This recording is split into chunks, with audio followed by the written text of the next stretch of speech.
A new political fight is unfolding in Washington not over Iran itself but over how the United States went to war. A group of Democratic senators is now demanding public hearings on the conflict, saying the Trump administration has failed to explain why the US entered the war, what the goal is, and how long it might last. And the debate is reopening a much bigger question in American politics: who actually has the power to start a war. Since the US and Israel launched strikes on Iran on February 28, senior officials from the Trump administration, including Secretary of State Marco Rubio and Defense Secretary Pete Hegseth, have been briefing lawmakers behind closed doors. Because these briefings are classified, members of Congress are restricted in what they can reveal publicly. But several senators say the information they heard raised more questions than answers. After a recent 2-hour classified briefing, Democratic Senator Chris Murphy said the administration's strategy appears unclear.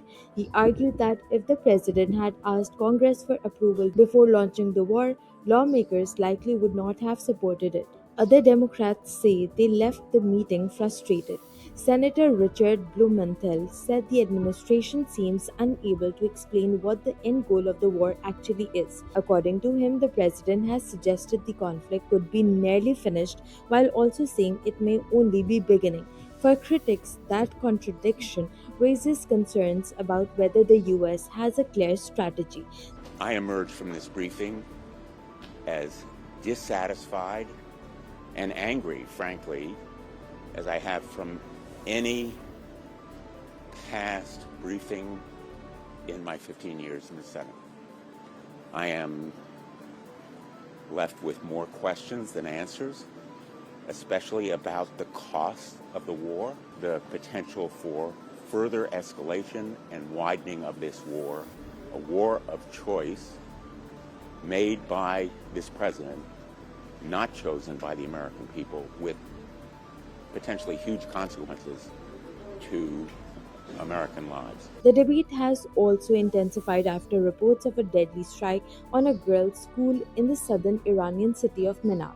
Investigators say the attack involved US forces and killed at least 170 people, most of them children. 6 Democratic senators are now calling for a formal investigation into the incident. Some lawmakers are also focusing on the financial cost. Senator Elizabeth Warren warned that the conflict is already costing about $1 billion a day, while millions of Americans struggle with health care costs at home. She argued that Congress still has one major tool to influence the war: control over federal spending. Here we are, well into the second week, and it is still the case that the Trump administration cannot explain the reasons that we entered this war, the goals we're trying to accomplish, and the methods for doing that. The one part that seems clear is that while there is no money for 15 million Americans who lost their health care, there's $1 billion a day to spend on bombing Iran. Another concern is the possibility that the war could escalate further. President Trump has not ruled out sending US ground troops into Iran, something several senators say would dramatically expand the conflict. Blumenthal warned that the United States may already be on a path toward deploying American troops on Iranian territory. He said the public deserves clearer answers about the risks, the costs, and the potential for escalation. I just want to say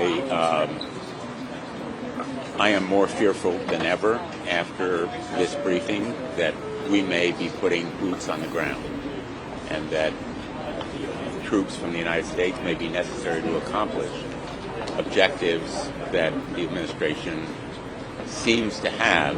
But I also am no more clear on what the priorities are going to be of the administration going forward, whether it is destroying the nuclear capacity of Iran, or simply the missiles, or regime change, or stopping terrorist activities. And I think the administration owes it to the American people to have briefings not just for members of Congress, but for the American public.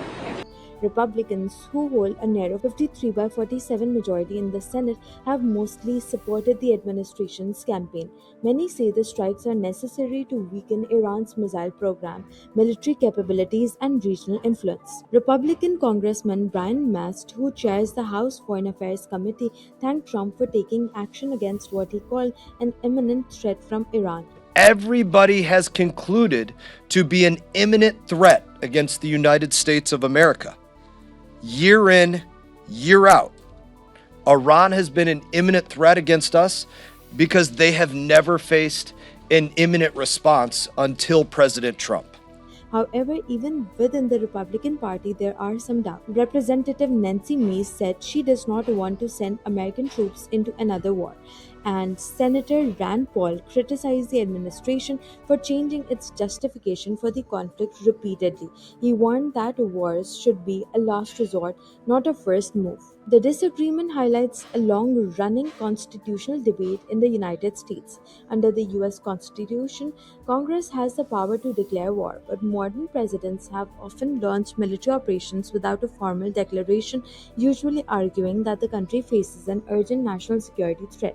The War Powers Resolution passed in the 1970s allows the president to deploy US forces for up to 60 days without congressional approval, followed by a 30-day withdrawal period if Congress does not authorize the action. Legal scholars say the Iran war may once again test the limits of that authority. The Trump administration says the February 28 strikes were necessary because Iran posed an imminent threat to US interests, but before the war began, US intelligence agencies had said they had no evidence of such an imminent threat.